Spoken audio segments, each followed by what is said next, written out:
الحمد لله رب العالمين والعاقبة للمتقين والصلاة والسلام على أشرف الأنبياء والمرسلين وعلى آله وأصحابه أجمعين أما بعد أعوذ بالله السميع العليم من الشيطان الرجيم بسم الله الرحمن الرحيم وإنك لعلى خلق عظيم۔ انسان کھائے پیے سوئے جاگے تو اس کے جسم کی ضروریات پوری ہوتی ہیں، لیکن جب وہ اللہ کا ذکر کرتا ہے، نماز پڑھتا ہے، دعا مانگتا ہے، استغفار پڑھتا ہے، درود و سلام کے گجرے پیش کرتا ہے، تو پھر اس کی روحانی ضروریات پوری ہوتی ہیں۔ آج جس زمانے میں ہم وقت گزار رہے ہیں، لوگوں کی جسمانی ضروریات پوری کرنے کے لیے، غذائی ضروریات پوری کرنے کے لیے بہت سارے بندوبست کیے جا رہے ہیں،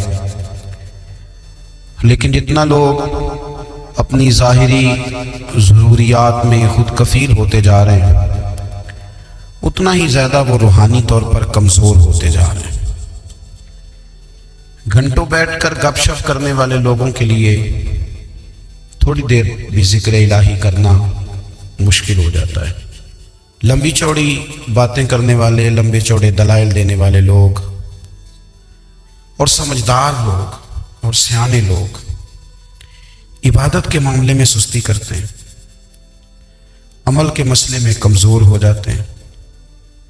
تسبیحات کرنا، وظائف پڑھنا، درود و سلام پڑھنا، کم بولنا، سچی بات کرنا، صبر سے رہنا، شکر کو اپنانا، قناعت اختیار کرنا، حسد، بغض، عداوت سے بچنا، یہ لوگوں کے لیے مشکل ہو جاتا ہے۔ پھر اس کا نقصان یہ ہے کہ معاشرہ ایک عجیب سی بے سکونی اور بے قراری کا شکار ہے۔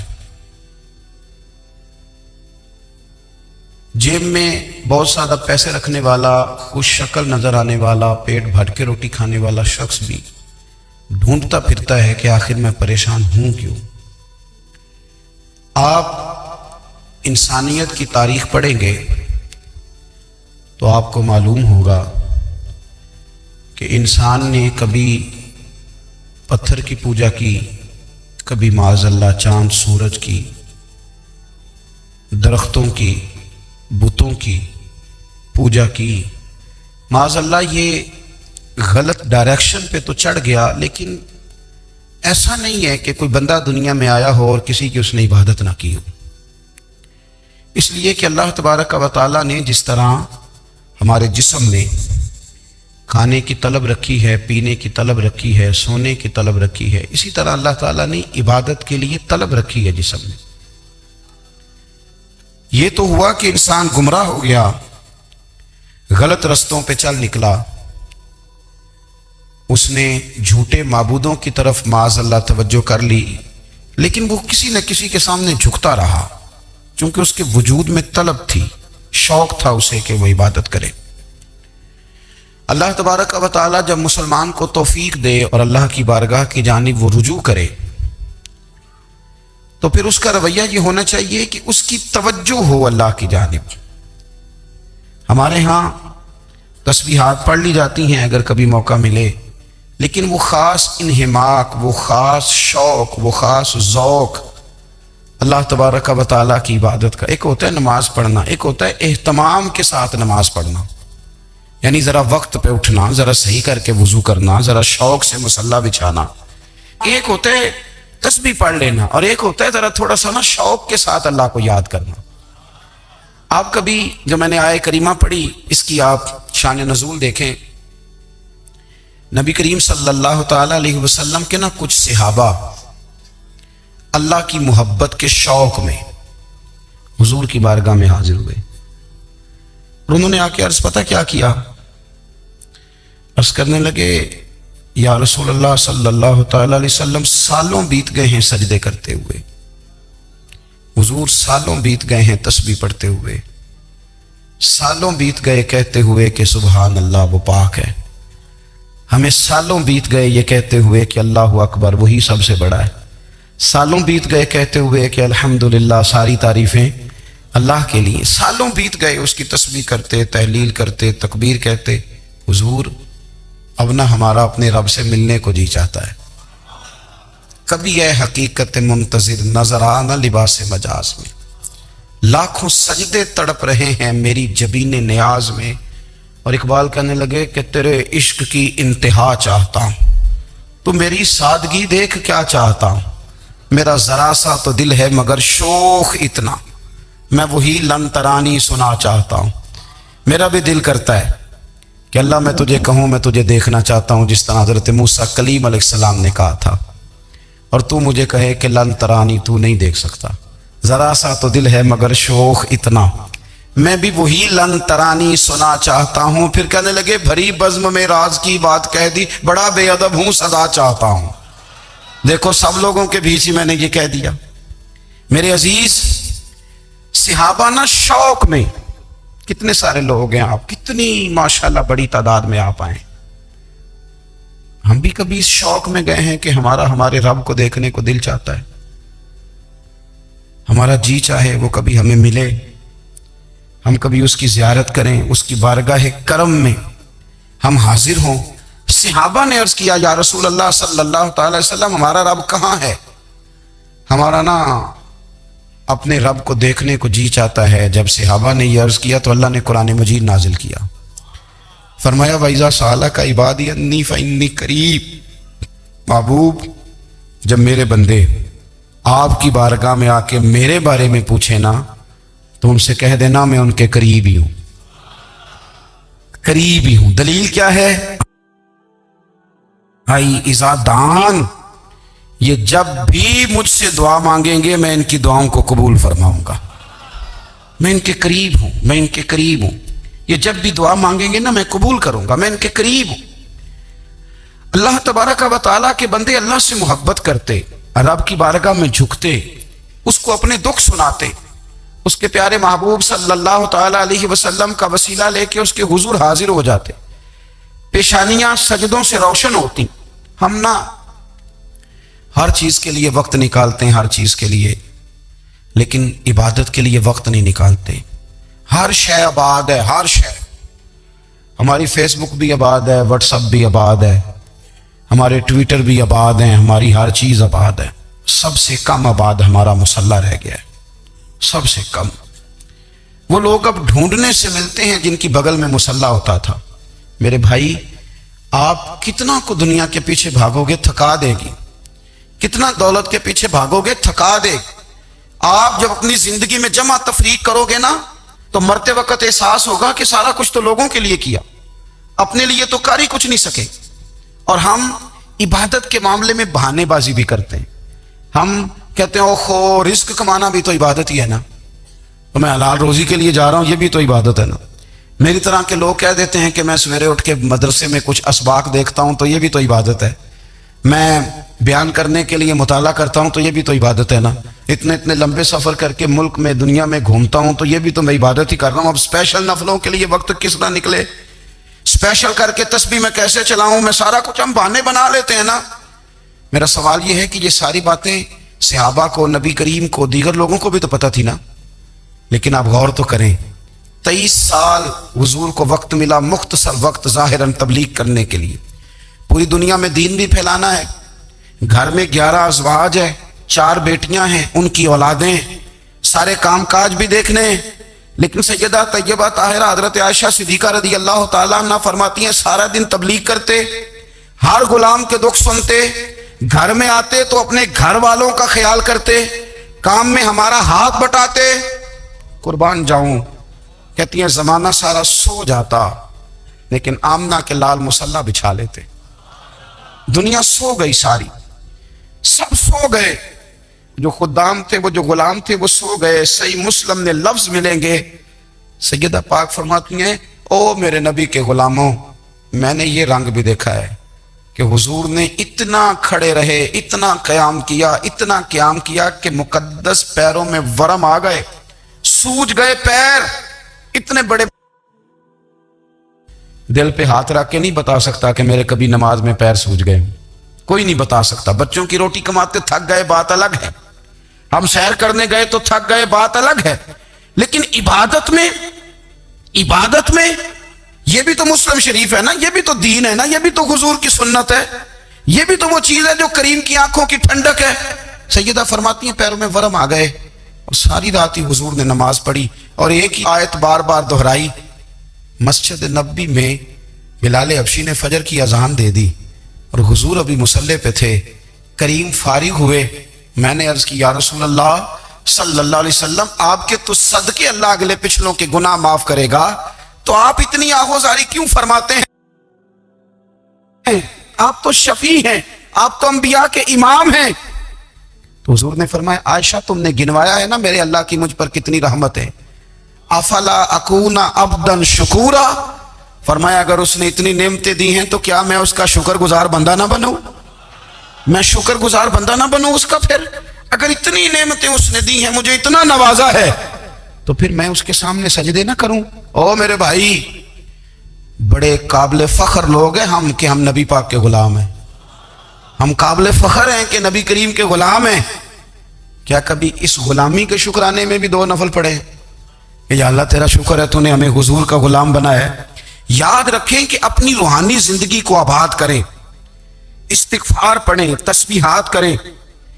حضرت عبداللہ ابن عمر رضی اللہ تعالیٰ عنہ حضرت عمر کے صاحبزادے ہیں، مکہ مکرمہ میں ان کی قبر ہے۔ میں نے جب انہیں پڑھا تو مجھے ان سے بڑا پیار ہو گیا، لیکن آپ کو پتہ ہے وہاں جا کے کسی شخص کا مزار تلاش کرنا یا پوچھنا ایک مشکل کام ہوتا ہے۔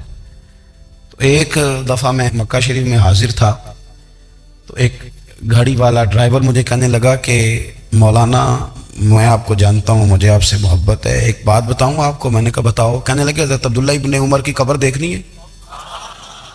میں نے کہا یہ تو نہیں کہہ رہا، یہ کسی نے بندوبست کرایا ہے، یہ اللہ نے تیرے دل میں بات ڈالی ہے، یہ ہو گیا تو لے چل مجھے۔ حضرت عبداللہ ابن عمر کو نبی پاک نے فرمایا تھا راجل صالح، یہ نیک بندہ ہے، یہ متقی آدمی۔ حضرت عبداللہ ابن عمر رضی اللہ تعالیٰ عنہ سیدنا فاروق اعظم رضی اللہ تعالیٰ عنہ کے صاحبزادے ہیں، اور ان کی ہمشیرہ سیدہ حفصہ رضی اللہ تعالیٰ عنہ حضور کی زوجہ محترمہ۔ ایک دن اپنی ہمشیرہ سے کہنے لگے کہ نبی کریم صلی اللہ تعالیٰ علیہ وسلم گھر میں آئے نا، اور اگر حضور غم امت میں پریشان نہ ہوں، طبیعت کو حشاش بشاش دیکھو، تو ذرا پوچھنا تو صحیح حضور کا میرے بارے میں کیا خیال ہے، پوچھنا تو صحیح کہ کریم کی بارگاہ میں میرا کیا مقام ہے، میرے بارے میں حضور کیا فرماتے ہیں۔ اب بہن کو کام بتائے، اور بتائے بھی بھائی، اور پھر بہن وہ کام نہ کرے، یہ تاریخ میں ہوتا نہیں۔ حضرت عمر فاروق رضی اللہ تعالیٰ عنہ کی صاحبزادی ام المومنین رضی اللہ تعالیٰ عنہ فرماتی ہیں کہ میں تو بس منتظر تھی، انہوں نے تو کہا تھا نا کہ اگر تم حشاش بشاش دیکھو تو بات کرنا، لیکن حضور تشریف لائے، میری باری تھی، میرے گھر تشریف لائے، کھانا پیش کیا تو فوراً میں نے عرض کی حضور ایک بات پوچھنی تھی۔ تو حضور نے فرمایا پوچھئے۔ میں نے عرض کی حضور میرے بھائی عبداللہ ابن عمر کے بارے میں آپ کا کیا خیال ہے؟ نوجوانوں میری بات پہ غور کرنا، میرے بھائی کے بارے میں آپ کا کیا خیال ہے؟ تو نبی کریم صلی اللہ تعالیٰ علیہ وآلہ وسلم نے میری طرف دیکھا، اور پھر حضور زیر لب تھوڑا مسکرائے، اور بریلی کے امام کہتے ہیں کہ حضور مسکرا دیتے تھے نا تو جو بڑا دکھی ہوتا تھا وہ بھی ہنس پڑتا تھا۔ اب سوال پیدا ہوتا تھا کہ پھر تو اس مسکراہٹ کے لیے انتظار کرنا پڑتا ہوگا کئی مہینے کہ حضور مسکرائیں تو رونے والے ہنسیں، تو اعلیٰ حضرت فرماتے نہیں، انتظار نہیں کرنا پڑتا، یہ مسکراتے رہنا تو حضور کی عادت ہے۔ جس کی تسکین سے روتے ہوئے ہنس پڑے، اس تبسم کی عادت پہ لاکھوں سلام۔ یعنی یہ تو عادت ہے حضور کی مسکراتے رہنا، اس کے لیے انتظار نہیں کرنا پڑتا۔ بھائیو آپ خیال رکھیں گے، غور کریں گے، حضرت عبداللہ ابن عمر رضی اللہ تعالیٰ عنہ کے بارے میں پوچھا تو سیدہ فرماتی ہیں کہ نبی کریم صلی اللہ تعالیٰ علیہ وسلم نہ زیر لب مسکرائے اور فرمایا حفصہ تیرا بھائی ہے تو اچھا، لیکن میں نے سنا ہے کہ عشاء کی نماز پڑھتا ہے تو فجر تک سویا ہی رہتا ہے۔ او نوجوانوں، 10 بجے تک سونے کی بات نہیں ہوئی، 9 بجے تک سونے کی بات نہیں ہوئی، 11 بجے اٹھنے کی بات نہیں۔ حضور فرمانے لگے میں نے سنا ہے کہ عشاء کی نماز پڑھ کے سو جاتا ہے اور فجر تک سویا ہی رہتا ہے، اسے چاہیے کہ تہجد کے وقت اٹھا کرے، اللہ کی بارگاہ میں حاضر ہوا کرے، آہوزاری کرے، سجدے کرے، عبادت کرے، اٹھتا ہے اور فجر میں جا کے اٹھتا ہے۔ حضرت جناب حفصہ رضی اللہ تعالیٰ عنہ کہتی ہے میں نے جناب عبداللہ ابن عمر کو پیغام دیا اور میں نے کہا میرے جوان بھائی سن، نبی پاک نے فرمایا ہے تو اچھا پر تہجد میں نہیں اٹھتا، نفل نہیں پڑھتا۔ او میری ملت کے جوانوں، مزہ نہیں آ جاتا جب ساری دنیا سوئی ہو، ساری دنیا، اور بستر بھی گرم ہو اور نیند بھی پورا غلبہ کر رہی ہو، اور اچانک گھنٹی بجے دماغ میں، آنکھ کھلے، گھڑی پہ نظر پڑے، 3:30 4 بجے کا پیغام گھڑی بتائے، اور کوئی چڑھتی جوانی والا اٹھ کے وضو کرے، اور جب وہ مصلی کھول کے بچھائے تو مدینے والے محبوب کہتے ہیں کہ ہر نماز پہ رب ثواب دیتا ہے، اور جو اٹھ کے تہجد کی نماز پڑھے اسے دیکھ کے تو رب مسکراتا ہے، جو اس کی شان کے لائق ہے، جو اس کی شان کے لائق، وہ مسکراتا ہے، خوش ہوتا ہے کہ میرا بندہ تہجد میں اٹھ گیا، وہ مسکراتا ہے۔ کاش ہماری صبحیں کبھی اپنے مالک کے نام ہو جائیں، کاش کے صبح۔ حضرت ابو الحسن رحمۃ اللہ تعالی علیہ حضرت معاذ ابن جبل رضی اللہ تعالیٰ عنہ کے پاس بیٹھا کرتے تھے، فرماتے ہیں ان سے جو پیار بڑھا تو پھر میرا مصلی سے بھی بڑھ گیا۔ تابعی ہیں، فرماتے ہیں صحابی رسول سے محبت ہوئی تو ذکر سے بھی ہو گئی، پھر درود شریف سے بھی ہو گئی، محبت ان سے بڑھی تو پھر اللہ نے مسجد کا پیار بھی بڑھا دیا۔ آپ فرماتے ہیں کہ میری ہر وقت طبیعت چاہتی تھی کہ بس اللہ اللہ کروں، بس اللہ اللہ کروں، بس نہ میں ذرا تھوڑی جان چھڑاؤں لوگوں سے، کوئی 10 منٹ ملے تو میں کچھ 4 نفل پڑھ لوں، میں تھوڑا سا نہ بچوں لوگوں سے، اور مجھے تسبیح ملے تو میں نہ کچھ 400-500 دفعہ استغفار پڑھوں، سبحان اللہ، الحمدللہ، اللہ اکبر، لا حول ولا قوت الا باللہ، میں نہ تسبیحات پڑھوں۔ فرماتے ہیں کہ بچے تھے گھر میں 6-7، غربت تھی، کام ملتا کوئی نہیں تھا، اور میں کام چور نہیں تھا، کام ڈھونڈتا تھا، پر اللہ کی قدرت کے کام نہیں ملتا تھا۔ فرماتے ہیں کہ میں نے ایک دن اپنی اہلیہ سے کہا کہ آج میں پھر جاتا ہوں کام ڈھونڈنے، تو میری بیوی بڑی فرما بردار تھی، پر اس دن نہ غربت کے ہاتھوں تنگ آ کے کہنے لگی آج نانا کوئی تو چیز لے کے آیا، تو مجھ سے بچوں کی بھوک نہیں دیکھی جاتی، یہ سب روگاں دا روگ محمد جس دا نام غریبی، کنڈ بلا کے لنگ جاندے نہیں دوست یار قریبی، آج نہ کچھ لے کے آیا تو میں بچے لے کے میکے چلی جاؤں گی۔ شیخ فرماتے ہیں کہ میں بڑا پریشان گھر سے نکلا، پر میں نے صبح سے لے کے زور تک کام ڈھونڈا، کام ملا کوئی نہیں، تو میرے دل میں خیال آیا چلو کام نہیں ملتا تو اللہ اللہ تو کرے نا، چلو بندوں کی مزدوری نہیں ملتی تو رب کریم کی عبادت ہی کرتے ہیں۔ فرماتے ہیں کہ میں نے نا فرات کے پانی سے وضو کیا، نہر کے، شدید دھوپ تھی، ساتھ ریت تھی اور ریت تپ رہی تھی، میں نے اپنا رومال وہیں مصلی کے طور پر بچھا لیا، اور فرماتے ہیں کہ زور سے لے کر عصر تک نماز پڑھی، دھوپ بھی پورے زور پہ، پر میرے سجدے کا ذوق بھی پورے زور پہ۔ فرماتے ہیں سورج بھی چمک رہا ہے اور رب کی عبادت کا ذوق بھی پورے زور پہ، میں سجدہ کروں تو پھر میرا اٹھانے کو جی نہ چاہے۔ میرے استاد لکھا کرتے تھے، یہ ان کا شعر ہے، وہ کہا کرتے تھے مجھے سوز دے، مجھے ساز دے، اور مجھے نیم شب کا نیاز دے، دم سجدہ خود کو میں توڑ دوں، مجھے ایسا ذوق نماز دے، اور میں تیری بہار کا پھول ہوں، میں کھلا بھی ہوں تو تیرے لیے، مجھے میری شاخ سے توڑ لے، مجھے اپنی زلف کا ناز دے۔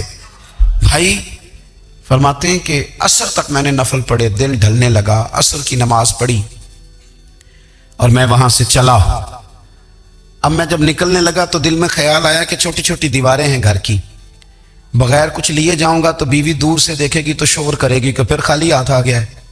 کہتے میں نے اپنے اسی رومال میں جس پہ میں نے نماز پڑھی تھی نا، رومال میں کی آخی دے پنجابی جسافہ، کہتے ہیں اسی میں نا میں نے کچھ ریت بھر لی کہ وہ دور سے دیکھے گی تو سمجھے گی کچھ لے کے آیا ہے، چلو جا کے اسے بتا دوں گا کہ آج پھر مزدوری نہیں ملی۔ کہتے ہیں وہ ریت لے کر جب میں گھر میں گیا تو پہلے بیوی دروازے پہ کھڑی ہوتی تھی، پوچھتی تھی خالی ہاتھ آ گئے ہو؟ آج میں نے دیکھا تو ہے ہی کوئی نہیں۔ فرماتے ہیں میں اندر داخل ہوا، سلام لیے، کونے میں نے وہ رومال رکھ دیا اور میں نے آواز دی کہ بھلی مانس کہاں ہو؟ تو وہ کہنے لگی آپ منہ ہاتھ دھو لیں، میں روٹی لے کے آئی۔ میں نے کہا روٹی کہاں سے آ گئی؟ یہاں تو کئی دنوں کے فاقے، تو کئی دنوں کی غربت ہے، یہاں تو اس گھر میں تو فقیری ہے۔ فرماتے ہیں کہ وہ روٹی لے کے آئی اور اس وقت کی جو موجودہ نعمتیں تھیں، سمجھ لیں سلاد، اچار، ہر چیز ساتھ لائی۔ میں نے کہا کہ بچے کہاں گئے؟ کہنے لگی وہ کھانا کھا کے کھیلنے گئے، آپ کھانا کھا لیں آ جاتے۔ کھانا اس نے چن دیا۔ میں نے حیرت انگیز لہجے میں ساری نعمتیں اپنے دسترخوان پہ دیکھ کر کے بیوی سے پوچھا یہ کہاں سے آیا کھانا، بچوں کو تو نے کہاں سے کھانا کھلایا، یہ سارا کچھ کیسا ہے؟ تو کہنے لگی پتہ نہیں آج آپ کس کریم کی مزدوری کرنے چلے گئے تھے، پتہ نہیں کس کریم کی، میرے گھر میں تو اتنی نعمتیں آئی ہیں کہ مجھ سے سنبھالی نہیں جا رہی، اتنا اناج ہے، اتنا گندم ہے، کس کریم کے دروازے آج چلے گئے تھے؟ یہ کہتے کہتے وہ اٹھی اور اٹھ کر کے کہنے لگی پہلے ہی بڑا کچھ آیا تھا، اب کیا لے آئے ہو؟ اور جا کر کے نا اس نے وہ ریت والا رومال کھولا، کہنے لگے میں تو لے کے آیا تھا ریت، تو میرے رب نے اسے بھی سونے اور ہیرے بنا دیا تھا۔ جب آپ کی توجہ اللہ کی جانب، میرے نبی پاک صلی اللہ تعالی علیہ وسلم نے فرمایا ہر چیز اپنے رب سے مانگ، ہر چیز مانگ، ہر چیز مانگ۔ یا رسول اللہ کیا کچھ؟ میرے محبوب نے فرمایا تیرے گھر میں نمک بھی ختم ہو جائے تو وہ بھی اپنے رب سے مانگا کر، تو مانگنا وہ تجھے دے گا، تو اس کی بارگاہ میں کشکول طلب دراز تو کرنا۔ اور ترمذی شریف میں عجیب لفظ ہے، رسول کائنات نے فرمایا، رب کریم فرماتا ہے جب میرا بندہ ہاتھ اٹھاتا ہے نا تو مجھے حیا آتی ہے کہ میں خالی کیسے لوٹا دوں اس کے۔ اتنے بڑے بادشاہ کی بات سنو نا، ترمذی کی حدیث، اور اسے یاد رکھنا، نبی پاک علیہ السلام نے فرمایا اپنے دکھ لوگوں کے سامنے نہ بیان کرنا، سیٹھوں نوابوں کو نہ بتاتے پھرنا، دنیا داروں کے سامنے جا کے نہ رونا کہ میں تکلیف میں ہوں۔ فرمایا اگر دنیا داروں کو دکھ بتاؤ گے رب تمہیں کبھی غنی نہیں کرے گا، اور لوگ ہیں کہ الٹا مذاق اڑائیں گے۔ آپ کی جس سے بڑی پکی یاری ہے نا، پکی، وہ تب تک پکی ہے جب تک آپ نے 50,000 مانگا نہیں، اور جس وقت آپ نے کہہ دیا کہ میں مجبور ہوں میری مدد کر، تو پھر ختم ہو گئی دوستی۔ لوگوں کے تعلقات آپ کے ساتھ تب تک ہیں جب تک آپ ان سے کوئی ضرورت وابستہ نہیں کرتے۔ کریم محبوب فرمانے لگے بندوں کے سامنے دکھ نہ بیان کرنا، اللہ تجھے کبھی غنی نہیں کرے گا، تو اپنے دکھ اپنے رب کو بتا، تو دعائیں مانگ، تو اس کی بارگاہ میں حاضر ہو، تو اس کے حضور عرض کر۔ فرمایا اپنے دکھ اپنے رب کو بتا، وہ جلدی کرے یا دیر سے کرے تجھے ساری دنیا سے بے نیاز کر دے گا، تجھے کسی کا محتاج نہیں رہنے دے گا۔ اپنے مسلح کو، اپنی دعاؤں، ایک بزرگ فرماتے ہیں میں نے دعا مانگنے کا طریقہ اپنی بیوی سے سیکھا، دعا مانگنے کا طریقہ اپنی، سیکھنے والے تو اپنے بچوں سے بھی سیکھ لیتے ہیں، سیکھنے والے تو ہر ایک سے سیکھتے ہیں۔ وہ کہتے ہیں میں نے دعا مانگنے کا سلیقہ اپنی بیوی سے سیکھا ہے۔ حضرت وہ کس طرح؟ فرمانے لگے میری بیوی نے نا مجھے کوئی کام بتایا، کچھ پیسوں کی ضرورت کے لیے کہا، تو میں نے اسے کہا کہ بھئی ابھی میرے پاس نہیں ہے، کچھ دنوں میں آتے ہیں تو میں دے دوں گا۔ عورتوں کی عادت ہوتی ہے وہ بار بار یاد کراتی ہیں، 2-4 دنوں کے بعد پھر اس نے کہا حضرت وہ میں نے کہا تھا کچھ پیسے، میں نے اسے کہا کہ ابھی میرے پاس نہیں ہے، کچھ دنوں میں ملتے ہیں تو میں تمہیں دے دوں گا۔ اس نے کچھ دنوں کے بعد پھر کہا حضور وہ میں نے کچھ پیسے کہے تھے۔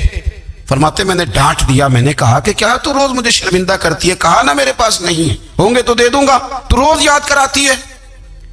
فرماتے ہیں اس نے پہلے تو میری ڈانٹ کو سہا، پھر میرے سخت جملوں نے اس کی آنکھوں میں آنسو پیدا کر دیے، پھر اس نے اپنے آنچل میں اپنے اس دکھ کو سمیٹا، اور پھر اس نے ایک جملہ کہا تو میں رو پڑا، اور مجھے اپنے رب سے مانگنے کا طریقہ آ گیا۔ مجھے کہنے لگی حضرت جی آپ نے ڈانٹ دیا، میں نے سہ لیا، پر آپ ہی میرے شوہر ہیں، بتائیں نا آپ سے نہ کہوں تو میں کس سے جا کے کہوں۔ فرماتے ہیں میں رو پڑا، اور میں کھل کے رویا، اور میں تڑپ کے رویا، اور پھر میری سسکیاں بند گئیں۔ تو مجھے کہنے لگی آپ کو کیا ہوا؟ میں نے کہا مجھے بھی دعا مانگنی آ گئی ہے، جب میں اسے کہوں گا نا اللہ تو ہی میرا رب ہے، میں تجھ سے نہ کہوں تو میں کس سے جا کے کہوں؟ میں کیوں کسی بندے سے سوال کروں؟ میں کیوں کسی دنیا دار سے کہوں؟ میں تیرے بندوں کا، نیک بندوں کا وسیلہ لے کے، تیرے محبوب کی غلامی لے کے تیری بارگاہ میں آیا، تجھ سے نہ مانگوں تو کس سے مانگوں؟ سمجھ آ گئی ہے جب میں اس رنگ میں مانگوں گا تو پھر رب میرے اوپر بڑا ہی فضل فرمائے گا، وہ میرے اوپر بڑی رحمت کرے گا، وہ میرے لیے آسانیاں کرے۔ عزیز دوستو، ہم اس طرح کرنے لگ گئے ہیں کہ ہم نے نا اپنے تعلقات پر اعتماد کرنا شروع کر دیا ہے۔ میرے تعلقات بہت ہیں، ہم نے اپنی دولت پر اعتماد کرنا شروع کر دیا ہے، میرے پاس دولت بہت ہے، ہم نے اپنے علم پر، اپنی شہرت پر اعتماد کرنا شروع کر دیا ہے کہ میرے پاس فلاں چیز بہت ہے۔ یاد رکھنا جب بے نیاز اپنی صفت بے نیازی دکھاتا ہے تو بڑی بڑی دولتوں والے مجبور نظر آتے ہیں۔ بھائیو جب انسان کا رشتہ اپنے مالک کے ساتھ ہوتا ہے پھر تو غم بھی کچھ نہیں کہتے، پریشانیاں بھی کچھ نہیں کہتی، پھر تو زندگی صبر والی، پھر تو زندگی توکل والی، پھر تو زندگی بھروسے والی، پھر انسان اپنے آپ کو رسوا نہیں کرتا، دنیا داروں سے امیدیں اس کی ختم ہو جاتی، امیدیں اللہ رسول سے لگا لیتا ہے، مضبوط ہو جاتا ہے، مضبوط، طاقتور ہو جاتا ہے، خوددار ہو جاتا ہے، باوقار باعزت ہو جاتا ہے۔ حضرت بہلول دانا رحمت اللہ علیہ بیٹھے تھے تو ہارون رشید حج کر کے آ رہا تھا، تو رستے میں حضرت شیخ سے ملاقات ہو گئی، تو السلام علیکم کے بعد کہنے لگا حضور کوئی حکم ہو تو بتائیے گا۔ تو حضرت بہلول دانا فرمانے لگے تیرا رب کون ہے؟ اس نے کہا اللہ۔ تو فرمایا میرا کون ہے؟ کہا اللہ۔ فرمانے لگے تو بڑا ہی بیوقوف ہے، کیا تو یہ سمجھتا ہے کہ رب ہارون رشید کو تو دے گا اور بہلول دانا کو بھول جائے گا؟ تیرا بھی وہی رب ہے، میرا بھی وہی رب ہے، اس نے اگر تجھے دے کے آزمایا ہے تو ہو سکتا ہے مجھے نہ دے کے آزما رہا ہو، جب اس کی حکمت کے تقاضے ہوں گے تو عطا کرے گا اور دے گا، تو جا اپنا کام کر۔ بھائی اپنی روحانی زندگی، اپنی عبادات، اپنے وظائف، اپنے روزمرہ کے معاملات، اپنی دعائیں، اپنا استغفار، دیکھو کوئی مشکل کام تو نہیں، 2 رکوع ہیں سورہ واقعہ کے اگر رات کو پڑھ لی جائے تو۔ میں کس طرح یہ بات بیان کروں کہ تعویذ بانٹنا آسان ہے اور وظیفہ بتانا مشکل ہے؟ سارا دن تعویذ بانٹیں تو لوگ لینے کو تیار ہیں، اور اگر آپ وظیفہ بتائیں تو کہتے ہیں تو مشکل کام ہے۔ او خدا کے بندے، اگر آپ کا تعلق قرآن پاک کے ساتھ مضبوط ہو، قرآن پاک کے ساتھ اگر آپ کا رشتہ ہو، لوگ سفارشیں ڈھونڈتے ہیں نا دنیا میں، کوئی تعلق مل جائے تو میرا کام ہو جائے، دنیا میں اتنا مشکل معاملہ ہے، آخرت میں مجھے بتائیے گا کتنا مشکل معاملہ ہوگا۔ میرے نبی پاک صلی اللہ تعالی علیہ وسلم نے فرمایا جو لوگ سورہ ملک پڑھا کرتے تھے نا، سورہ ملک، یہ سورت ملک قیامت میں ان کی سفارش کرے گی، اور اس طرح کرے گی کہ کہے گی اے اللہ یہاں اس بندے کو جنت میں داخل کر دے یا مجھے قرآن پاک سے علیحدہ کر دے، تو رب فرمائے گا جا اس کا دامن تھام کے اسے جنت تک پہنچایا۔ آپ بات کو سمجھیں، جب آپ کے تعلقات اپنے معاملات کے ساتھ مضبوط ہوں گے، یہ نبی کریم نے وعدہ کیا ہے کہ تو سورت واقعہ پڑھ تیرے گھر میں فاقہ نہیں آئے گا۔ حضرت عبداللہ ابن مسعود رضی اللہ تعالیٰ عنہ بیمار تھے تو حضرت عثمان غنی رضی اللہ تعالیٰ عنہ تیمارداری کے لیے تشریف لے گئے اور جا کر کے کہا کہ آپ بڑے بیمار ہیں، آپ کی بیٹیاں زیادہ ہیں، میں چاہتا ہوں کہ خزانے میں سے کچھ مدد کروں۔ تو سیدنا عبداللہ ابن مسعود رضی اللہ تعالیٰ عنہ اٹھ کے بیٹھ گئے اور کہنے لگے امیر المومنین، اللہ آپ کو میری طرف سے، میری بیٹیوں کی طرف سے بہتر صلہ دے، میری بیٹیوں کو کسی خزانے کی ضرورت نہیں، میں نے انہیں خزانہ دے دیا ہے۔ کہا جناب آپ نے کون سا خزانہ دیا ہے، میں آپ کے مالی معاملات کو جانتا ہوں۔